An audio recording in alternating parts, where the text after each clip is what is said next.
Hello everyone, welcome back. In today's episode I wanted to talk a little bit about some soloing concepts I like to incorporate. So the first one is going to be talking about soloing on one string and how it can help you break out of the conventional pentatonic shape and end up utilising the whole neck. The first time I discovered this was when I was doing your typical pentatonic, and then I realised you could go down out of the initial shape, and then I got fed up of learning the scales in all the different positions.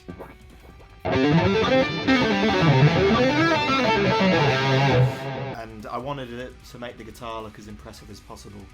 So I learned to play, instead of in boxes, I learned each string, and then it allowed me to go up and down the neck without really having to think about shapes or keys. So the real key to doing this in your solos is engaging your ear, sticking to one string, and knowing how those correlate to the other strings. So I'd suggest starting off on the G string and learning that as the starting point for soloing.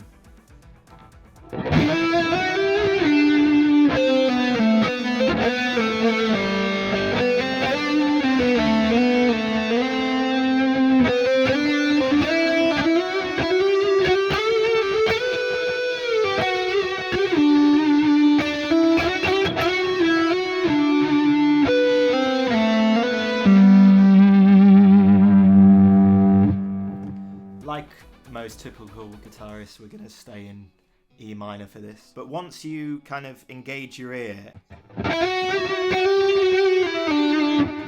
you can hear how far away the next note should be. It makes figuring out what key you're in very easy. At least for me it does. Kind of a big part of what helped me realise this was a John Petrucci lesson he had, where he was showing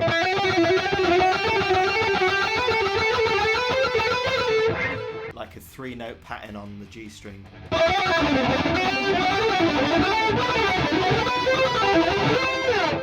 And how that can be translated throughout the neck.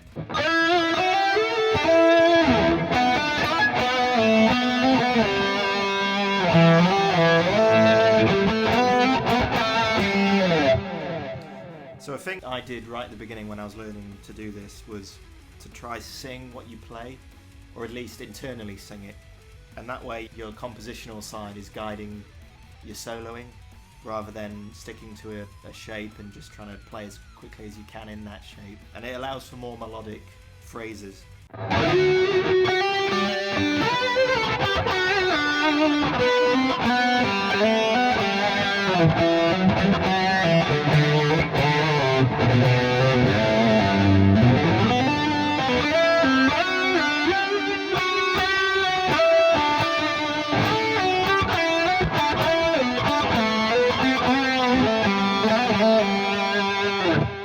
Again, when you're learning this, really try and engage your ear, and I think that using your ear in correlation to playing is the most important thing to being able to play solos really well and take it to a different level to what your more intermediate players would do. So I like to centre it round the root note, and then I know where to go down and where to go up from that.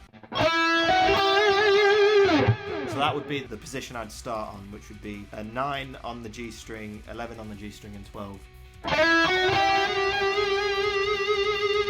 And then if you start there, you can then hear or let your ear dictate where to go next. So you could go or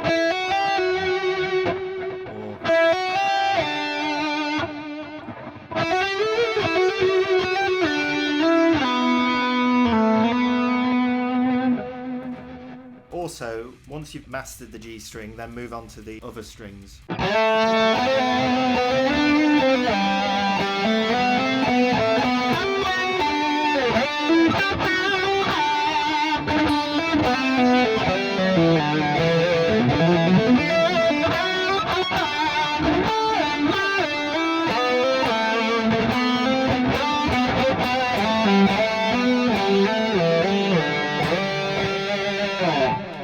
So if you see in that clip, I initially stuck to single string notes, and then for me, if you want to play something a bit more flashy, that's when you go back to playing the shapes or the scale runs. But then in the end of that little phrase, I was really using my ear to dictate where to finish the phrase.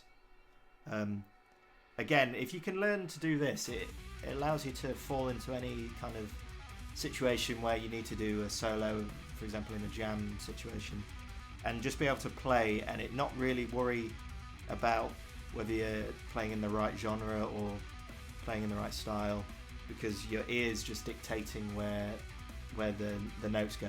I would suggest starting with E minor and then learning the G string this way, then going through all the other strings, and eventually once you've got it attached to your internal ear, just kind of practice jamming along and try not to think too much about the scales you're in, and then when you wanted to play something flashy, go back to your 3-note per strings or your pentatonic licks. I hope this was useful and I hope you learned something. Let me know if there's any other concepts you want me to talk about and how I approach them.